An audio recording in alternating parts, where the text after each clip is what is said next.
My name's Dave Dubeau, founder of MoneyPartnerFormula.com, and this show is built for everyday real estate investors who are actively doing deals and looking to scale using other people's money. So if you're an active real estate investor and you want to get featured on this show to talk about your own real estate and capital raising experiences, then just go to daveinterviewsyou.com. Now let's get rolling with this episode, and remember to subscribe for daily interview content. Hey, boys and girls, welcome back. Today we got a special treat. We have a professional capital raiser in the room. AdaPia Derico is zooming in from just outside of Los Angeles. Is that right? Mm-hmm. AdaPia, that's right.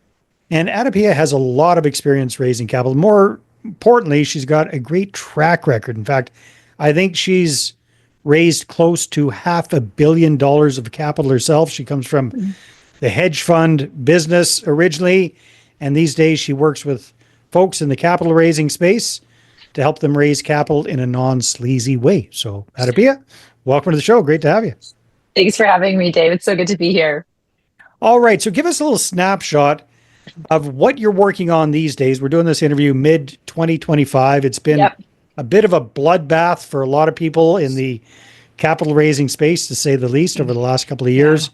So maybe give us a snapshot of what kind of clients are you working with these days, and kind of what are you helping them with?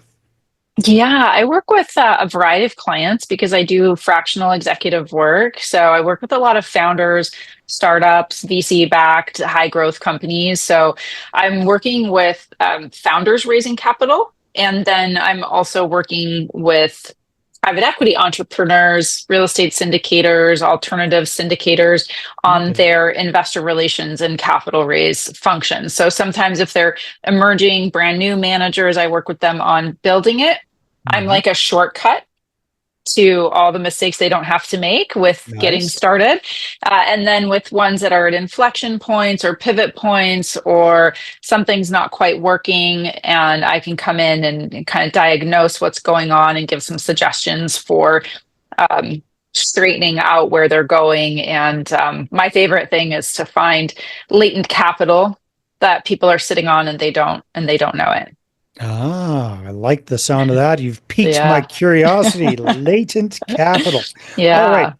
Well, we're going to dive into that. I'm going to write it down so I don't forget. But AdaPia, one of the things that kind of piqued my curiosity with the information you sent in ahead of time was you talked about something you call bro marketing, and how we can avoid bro marketing and raise capital in kind of a more pleasant way. So first things first, maybe explain what is bro marketing and why is it so prevalent?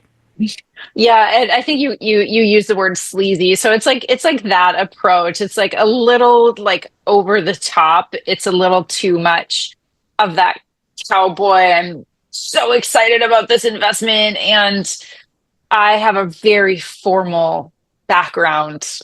Started working in a bank when I was 19, worked in a hedge fund. Like I grew up around scary people, and you don't get excited around your multi-billion-dollar clients. So you mean those multi-billion-dollar clients aren't out there hanging it out in front of their Lambos with bikini-clad babes? I mean, maybe they are. Maybe they are. But if you're raising capital, I don't want to see it, because they're not leading with that.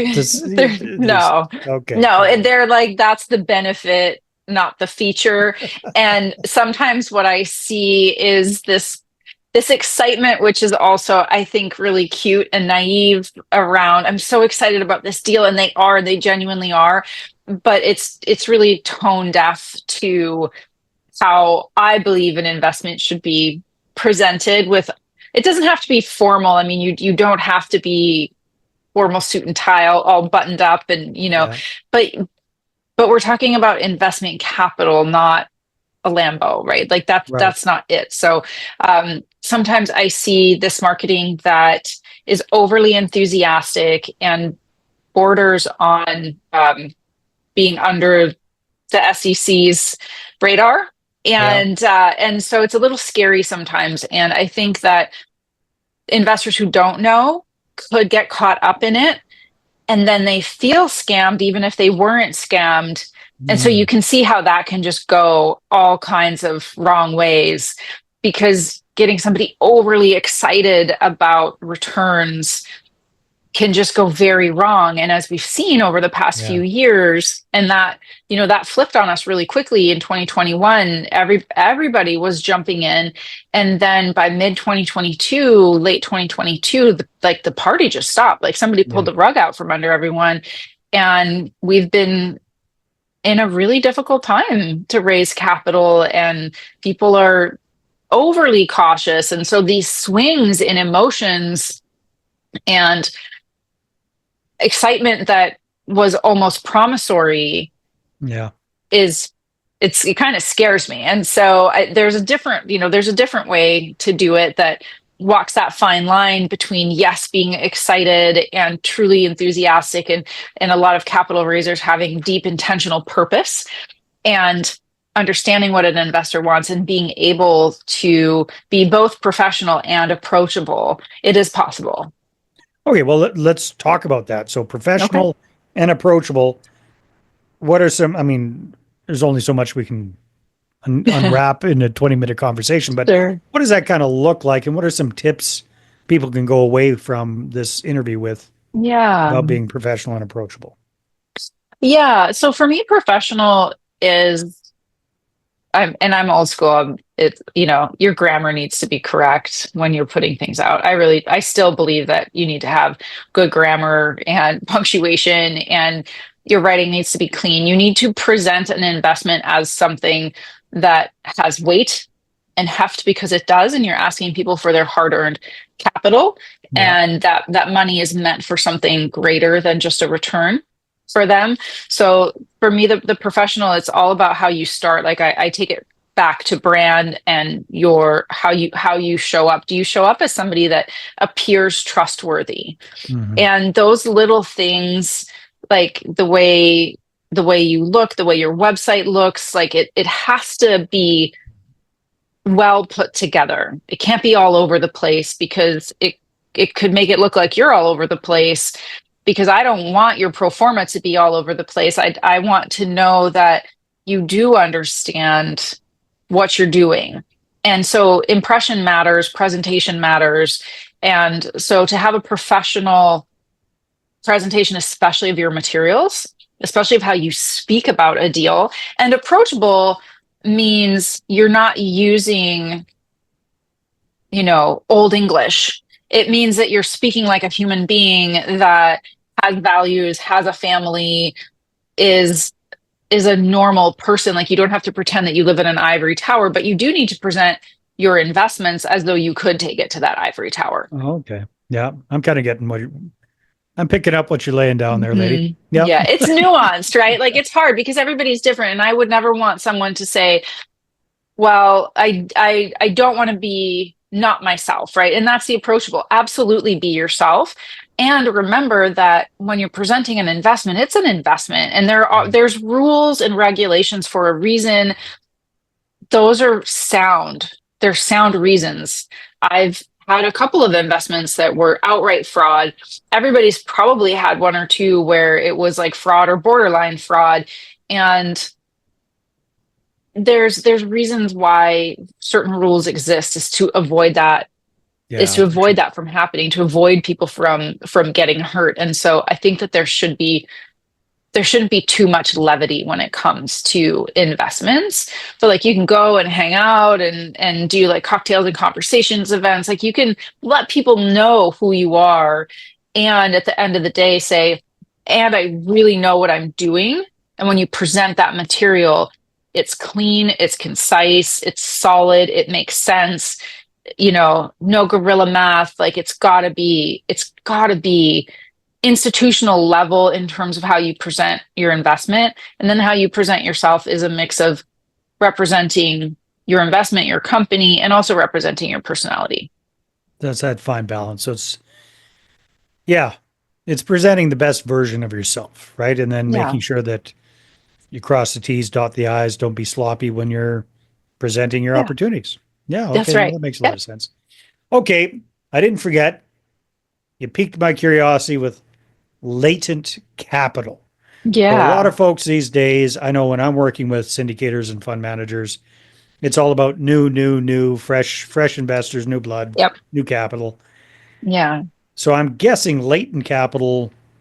Well, I shouldn't guess at all. Tell No. me your definition. What is latent capital to you? Oh, you were on the right track with that. Yeah. So to me, latent capital, especially if you're a firm that's been around for a while and you have an investor base, is capital that's in your existing network, but you haven't asked for it. Hmm. It's the referrals that can exist. It's maybe some of your investors are tapped out. I totally get it. I know a lot. I'm one of them. Like there isn't anything, so we haven't gotten anything back, right? Like there's definitely a stop. There's a hard stop with some people. Yeah. But those people have a network and you can ask for referrals. They might have capital coming in later. So what I mean by it is everyone, like you said, they're all trying to get all this fresh new, but it's the same premise across any marketing like I do with when I work with my tech companies or other companies is it costs more to acquire a new client than it does to retain one and to pull lifetime value from an existing client. And with capital raising and investments, that to me, it's very relationship based. Hmm. So when I work with companies, a lot of times yes, I do some marketing, of course, but I really focus on the investor relations part of the equation. So the not capital raising, the what happens after you get the Hmm. check. And I always talk about it being like an iceberg where the part of the iceberg that you can see above the water is capital raising, and that big guy under the water that you can't see is investor relations. And most people focus on the iceberg that you can see above the water because of course we need capital to get to do the deals and close, do the renos, et cetera. But the investor relations is where you can really pull that latent capital out. So a lot of that is really rooted in communications, consistent, constant professional communications, being proactive with investors, letting them know what you're up to, especially when you don't have a deal, keeping them informed, having consistent, whether it's monthly or quarterly reporting, having maybe an event every so often, making sure you're doing a quarterly call with all your investors or at least offering it. Right. It's this keeping them in the loop because they might get distracted by somebody else's investment in 6 months. So you haven't been talking to them for six Exactly. months. Yeah.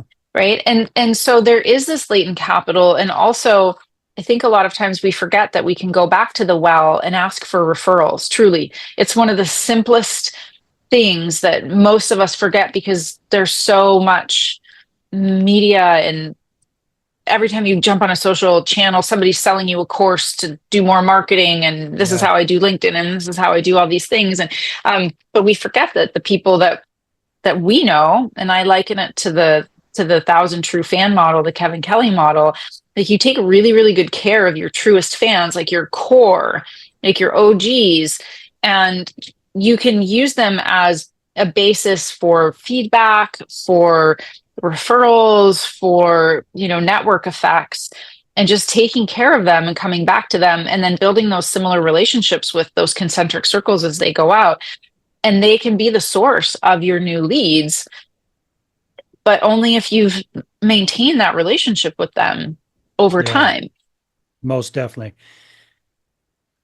That reminds me of something that we're doing these days at AdaPia, and I love your expert opinion on this. Mm-hmm. It's still kind of early days, but it seems to be working pretty well. So our whole shtick, just to give you a little overview, is we work with syndicators and fund managers. We build them a podcast that Mm-hmm. appeals to their ideal investor avatar as a Yeah. guest.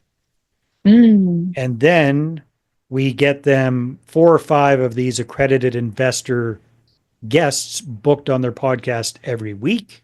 And it's just a Mm-hmm. wonderful way to kind of connect with people on a non-salesy, non-bro Yeah. manner Yeah.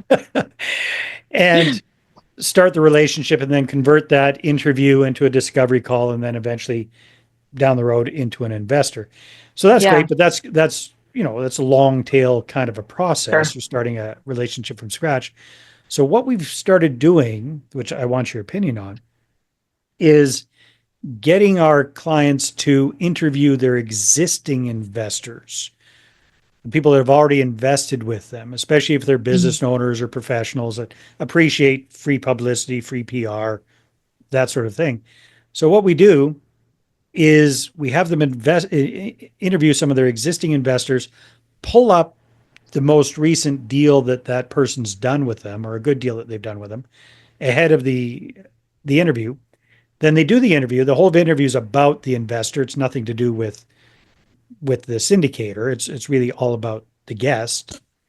But at the end of the interview, after they're done, then they stick on the call with the investor, do a quick little catch up, remind them of how their investment's going, and then we get a trifecta effect here. We get them to see if that person might be interested in reinvesting, re-upping in a future deal. We get referrals, warm introductions to their connections, people that might be interested in being interviewed on the podcast.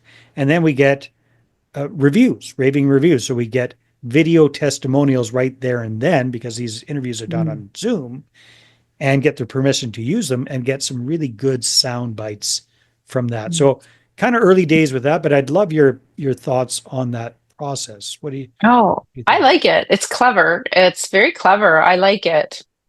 I'm thinking about I'm thinking about it because it's a really great way to build a rapport. Because Definitely. ultimately, that's all we're really trying to do is maintain that rapport over time so that we're not only reaching out when we have a deal, because we don't want Mhm. to be that person that only reaches out when there's a Have you deal. got money? Yeah, give me money. Yeah, I got a deal. Give me exactly. money. Yeah, Yeah, exactly. I exactly. like that. I like that a lot. Have you found, I know that you said it's early days. Gosh, I can I have to think about that. I'm trying to think of like how it could go wrong. But I guess it could only go wrong, let's say if an investor, maybe they wouldn't do it, but at least they would give some critique of, hey, why didn't you reach out to me before? Or I mean, Yeah. they're gonna get feedback one way or the other, and at least they have a chance to remediate and maybe make something right if that's the case. So um yeah, I think that's a really great way to do it. People love talking about themselves, Yeah. and it feels good to them. It gives them an opportunity to show up in a different way in their authority. Yeah, I think it's really clever. I like Oh, it. thank you. Appreciate the feedback. Yeah. So what I wanted to ask you as well, Adapia, is you work with kind of capital raisers in different arenas. So founders, people are raising capital for tech, and then real estate investors as well. Most of Yeah. our gang are real estate investors. But who's kind of like your ideal type of real estate client? Who can you provide the most value for? Is it Mhm. syndicators, fund managers? If so, kind of what stage are they at in their business? What kind of experience, what kind of Mhm. investor base do they have to really kind of take advantage of somebody like Yeah. yourself with your skill set? Yeah, I think my ideal client is somebody that's further along. Like I can definitely help an emerging manager, somebody new, because I can really shortcut. I can really like fold time for them in terms of here are all Mhm. the things you don't have to do. I'm going to tell you exactly what you need to do. I can really shortcut a lot for them. My ideal client is somebody who's a lot further along, somebody with resources, with a budget, where I can step in as almost like a fractional CMO and a fractional IRO in a way where I can work with their team. I can look and see what they've built and re-engineer it and tweak it if it needs to be tweaked, completely pivot it if it needs to be pivoted. That's where I can bring the most value, because those ones that have even like scaled quickly, they've probably done a lot of things that, like I said, like they're quickly, they might not have the right investor portal. They might still be using Excel files for all I know. Some of the bigger kind of older ones are, and so Really? maybe Wow. some of like the older school, yeah, I mean, you'd be surprised, like some of these big ones that have raised quite a bit of money, hundreds and hundreds of millions, and they use Excel. Hmm. And so there are real opportunities there because they kind of grew up in the older world of doing it. And I have this blend because I helped launch the real estate crowdfunding industry. So, and I work with a lot of startups and venture. And so I have this blend of technology and innovation and, pushing boundaries with growing up in a hedge fund and a bank. And that's what I kind of bring to the table. So these ones who are a little bit let's say, afraid to do marketing because they think it's going to be that sleazy, broy, salesy, and they just can't. But we can get a really refined, nuanced, perfected brand approach for them and work on the latent capital they have and really elevate them into where I think they belong on the stage, because they're looking around and they're looking at like younger, newer, more social media fluent capital raisers or syndicators and companies, and they're side-eyeing them, but they also want to be them. Like they want to do that, but they just can't. So those are my favorites because it's just such a threading the needle between the formality and so it sounds like they're great at the formality. Yeah. They're sucking wind at the personality side. Right. Yeah, that could be. Yeah, that's a good way to put it. Yeah. So those, ones that have enough resources also to put together a correct marketing program, a correct investor relations program, to really take that next step so that they can scale. And I've done that with a couple of firms where even just doing a rebrand and really repositioning them in the market and getting all of the people in the company on board with who we are, right? They stand up tall. This is who we are. And I've done this for companies where they've 10x themselves because they feel it. And then they go out to market. It's all them, but they just need a little bit of structure and understanding on where they fit in this landscape so that they don't fall afoul of the SEC or they fall in with where they don't want to be, but they can stand tall in relation to their peers or where they want to position themselves, because everybody's trying to position themselves in the next tier. No, that makes a lot of sense. AdaPia, time flies when we're having a blast talking about capital. I'll have to have you back on the show. We could talk for a long time, but it's fun. We can have you back and revisit things in 6 months or a year. In the meantime, I'm sure there's going to be a lot of people interested in connecting with you or following you. What's the best way for folks to do that? I am very findable on LinkedIn. So go to LinkedIn, type in AdaPia, ADAPIA, and I should be the first person to show up. So, but if not, you can type AdaPia Dorico, but come find me on LinkedIn. Fantastic. That is a beautiful name. Where does it come from? Just out of curiosity. It's Italian. It's a combination of my grandmother and great grandmother's name on my father's side. Yeah. Very nice. AdaPia, thank you so much for being on the show. This has been a lot of fun. Thank you. All right, everybody, take care, and we will see you on the next one. Hey there, I really hope you enjoyed that episode. And as always, if you want to listen to more daily interview content, make sure you subscribe. And if you're an active real estate investor and you're doing deals and you'd like to get featured on this show, then just head over to daveinterviewsyou.com.